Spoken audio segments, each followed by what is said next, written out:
আজ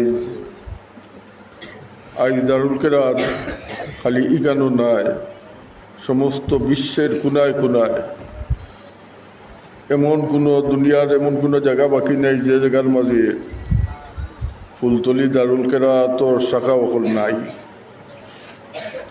আমি একটা গিয়ে শুনছিলাম, জানি না কতটুকু গিয়ে, আমার মনে হয় এর থেকে আরও বেশি হইবা। এই বছর 22 লাখের উপরে ছাত্র এট এ টাইম ইনুমনে আল্লাহ পাক কালাম শরীফর 10 দিস আর কেরাত হল ইনুমনা জিউরিয়া। আশা করি তান প্রত্যেকে সনদি আফতা হইবা। আল্লাহ তানকে কবুল করু। দিন দিন তো ইটা খালি বাড়েরু আল্লাহ বাড়াইতো, আল্লাহ এর কবুল ফরমাইতো। আর বিশেষ করিয়া হযরত সাহেব কিবলা ফুলতলি রহমতুল্লাহ আলাইহির লগে আমরা প্রত্যেকরে আল্লাহ সদকায়ে জারিয়া হিসাবে এই জমিনের উপরে বাকি রাখত। তোমার তানোর এই পড়াই কেন শেষ নাই, হয়তো মনে করতে পারো আই একটা সনদ পাইছো, একটা জিও পাইছো, আমরা শেষ, কিন্তু শেষ নাই। দুনিয়ার যতদিন বাস পায় অতদিনও তোমার পড়তে লাগবো, শিখতে লাগবো, শিখতে লাগবো। আল্লাহ তৌফিক দিত।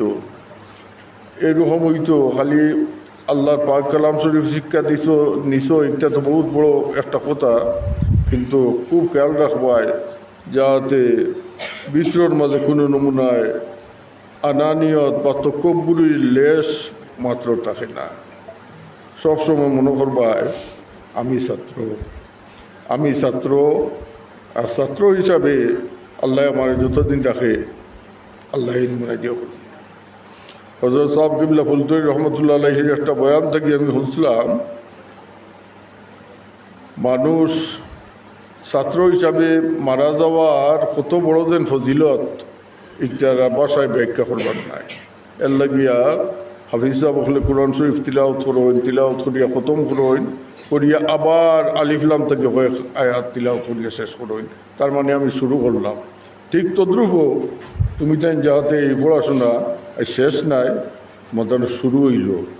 আল্লাহ মাতানোর জরিয়ায় এই জমিন দিয়ে আল্লাহ সুন্দর করুক।